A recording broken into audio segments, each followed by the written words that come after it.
1. 건설공사의 부실한 원인 분석.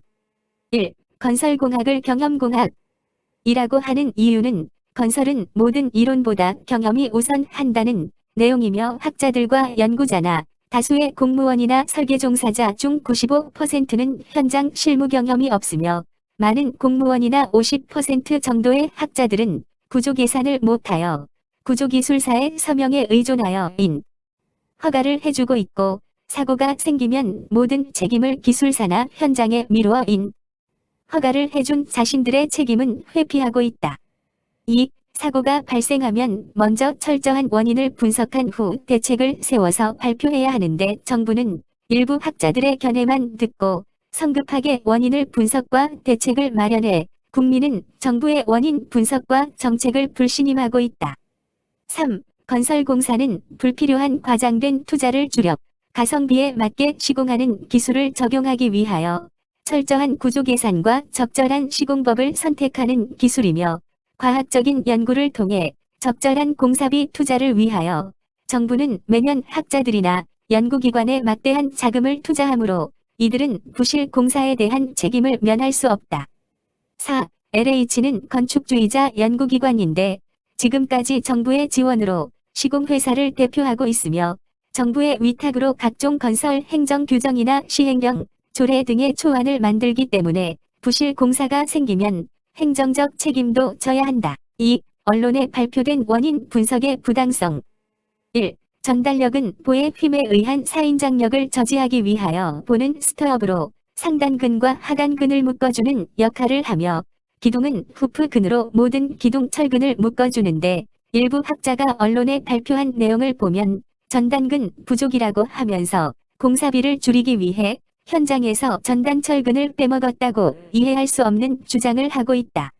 2. 붕괴 사진 중 후프근을 제외한 보의 전단철근에 대하여 검토하면 순살 아파트는 32개 기둥 사이 슬래브가 붕괴하였고 보 1개, 2개의 전단근이 빠졌다면 3m 곱하기 32개소 곱하기 2개 곱하기 2 양쪽 354m 0.6톤가 되며 돈으로는 약 60만 원이 되는데 약 1조 원이 소요된 현장에서 이만한 공사비로 위험을 감수했다는 것을 이해할 수 없는 사실이다.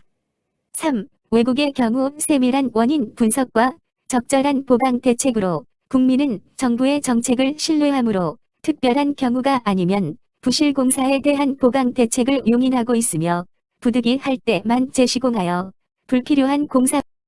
3. 플랫 슬래브의 붕괴 사례. 전단 파괴와 핀 파괴의 특징은 다음과 같고 보강 방법 또한 서로 다르다. 1. 전단 파괴는 힘에 대한 사인장력 때문에 기둥의 끝부분에서 사선으로 끊어지며 전달력이 가장 큰 곳은 기둥으로부터 기둥 폭만큼 떨어진 곳이며 기둥 상부에서 비스듬히 끊어져 보의 일부 콘크리트가 기둥에 붙어 있다. 2. 핀 파괴는 슬래브의 큰 하중이 실려 기둥이 슬래브 무게를 이기지 못해 기둥이 빈처럼 슬래브를 뚫고 솟구쳐 오르며 콘크리트 기둥의 끝부분이 깨끗이 끊어진다. 4. 순살 아파트 붕괴 원인. 전단철근 부족으로 붕괴되었다는 여론의 발표를 건설회사에서는 책임한계 때문에 변명이 어렵지만 붕괴 사진을 보면 이와 다른 것을 볼 수 있다. 1. 정책기관의 성급한 발표로 설계, 감리와 시공 잘못이라고 발표한 것을 붕괴 사진과 비교하면 전단 파괴와 핀 파괴를 구분하지 못하고 책임만 회피한 것에 불과하며 정부가 마련한 보강 방법에 대해 국민의 신뢰를 잃은 정부가 무조건 재건축만 주장하고 있다. 2. 건물의 구조 계산은 안전을 위해 약 3배를 가산하여 계산하게 되므로 약간 실수로 인한 시공은 특별히 영향을 받지만 새로운 공법을 사용하게 되면 숙달되지 않거나 설계의 실수로 발생하기 때문에 이를 걸러내기 위하여 인허가 제도를 마련하였으므로 인허가 이전에 세밀한 검토를 해야 하지만 검토 능력 부족으로 인한 면피성 행정으로 국민의 신뢰를 잃었고 보강으로 만족할 수 있는 공사를 무조건 재시공만을 제시하여 사회적 혼란을 부추기고 있다. 3. 부실한 공사에 관해 외국의 사례는 먼저 원인을 자세히 파악하여 대책을 마련한 후 정책을 발표하며 적절한 대책으로는 먼저 보강 대책을 생각하며 원인의 해소가 어려우면 부득이 재시공함으로 국민은 정부의 정책과 처리 결과를 신뢰하여 쉽게 수긍하고 있다.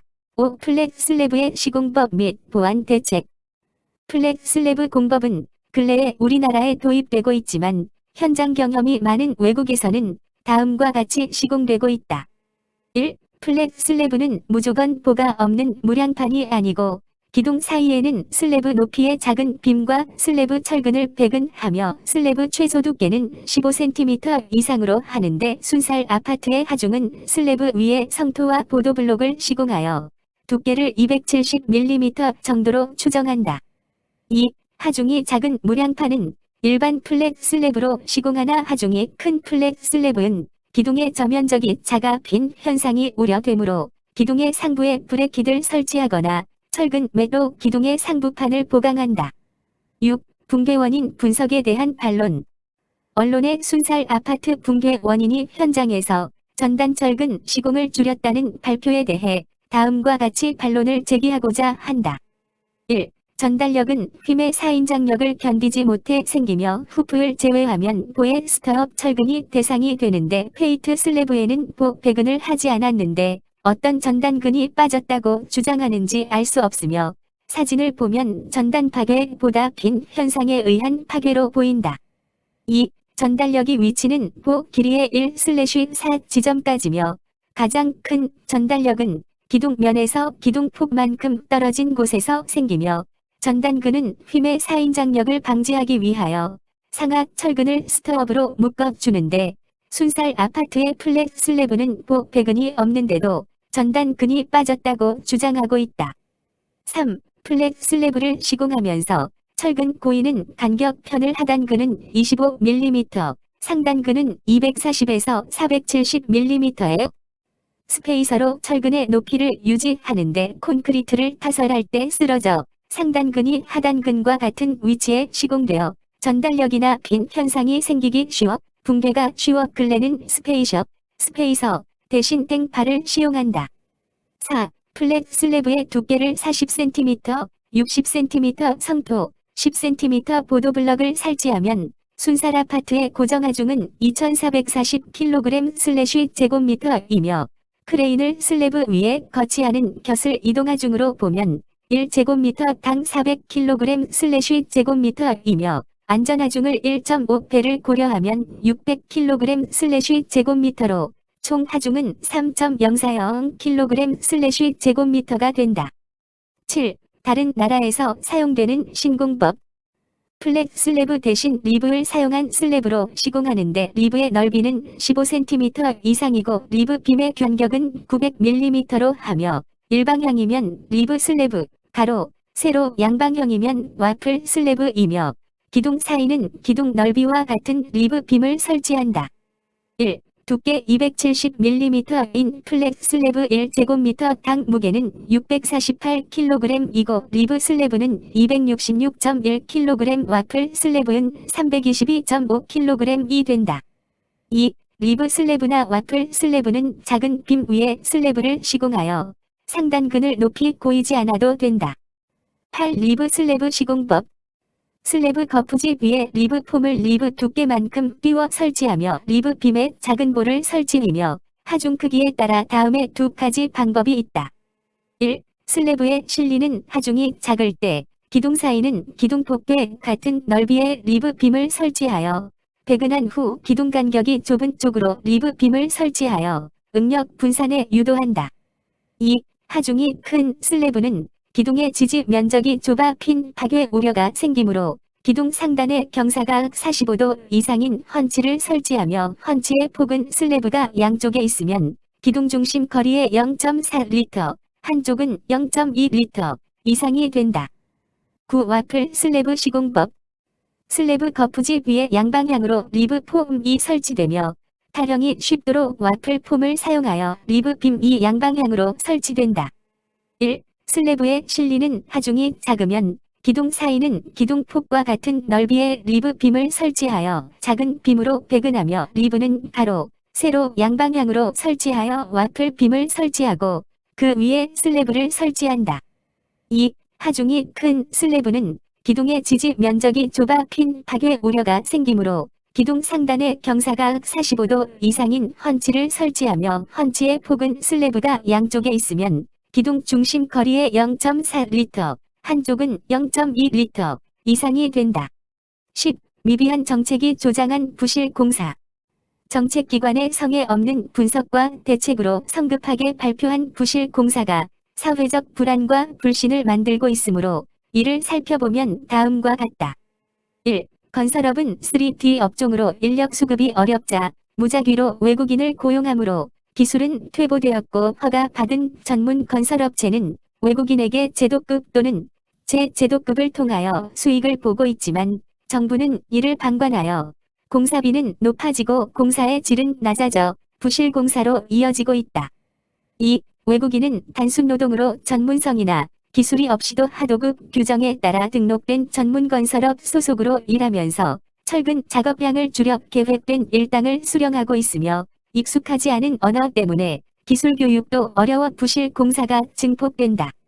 3. 건축주나 원도급자는 신공법이나 신기술 사용으로 도급 금액을 줄이기보다 기존 제도를 활용하여 수익 보장을 원하고 있으며 전문 건설업체에서 이 기술의 적용은 수익에 모험을 걸어야 하는 영세한 기업이 많아 선택이 어려워 기존 제도를 이용한 재하청으로 수익을 보존한다.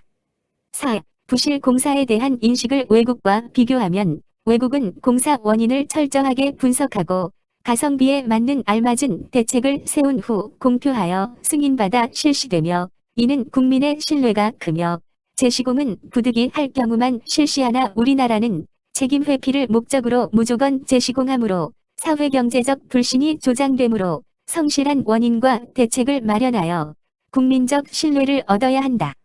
5. 학자나 연구기관은 연구비로 정부의 막대한 자금 지원을 받고 있으므로 기술 도입이나 신기술을 개발하여 사회에 보급할 의무가 있으며 사고가 발생하면 책임 전가만 할 게 아니라 정확한 원인 파악과 알뜰한 대책 마련에 책임이 있다. 6. 행정수장은 전문 기술자의 보좌를 받게 되어 있으나 기술도 없고 지방선거마저 떨어진 행정수반이 일부 학자의 견해에 따라 대책을 언론에 발표하여 다음과 같은 문제를 일으키고 있다. 첫째, 정밀하고 신중한 조사를 통해 원인을 분석하려면 많은 시간이 필요한데 쉽게 원인을 분석하여 성급한 발표로 정책에 대해 불신이 늘고 있으며 또 다른 부작용이 우려된다. 둘째, 약 1조 원의 소멸 비용이 투자되면 건설회사의 손실 비용 충당으로 회사의 재정이 파탄나면 국가 재정의 손실로 이어지므로 보강으로 보완이 충분하다면 과다한 비용 투자에 가성비가 큰 재건축을 하여 재정의 낭비를 막아야 사회적 파장이 줄어든다.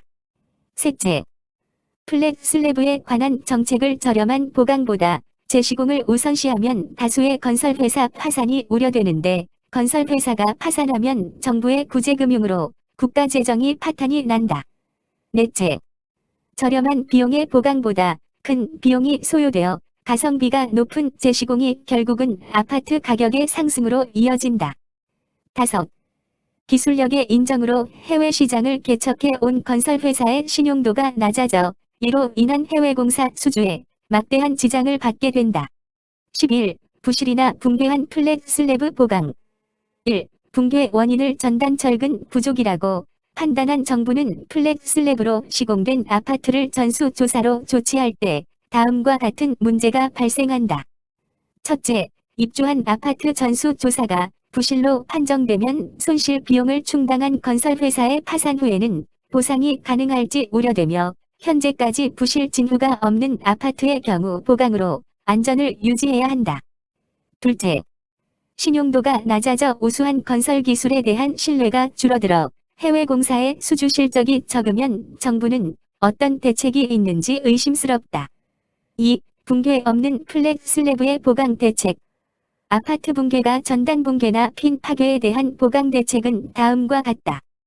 첫째, 붕괴어 재시공이 필요하면 기둥과 기둥 사이 배근의 리브 빔과 슬래브 배근을 동시에 진행하거나 핀 파괴를 우려하면 헌치를 시공이나 철근 매도 보강이 필요하다.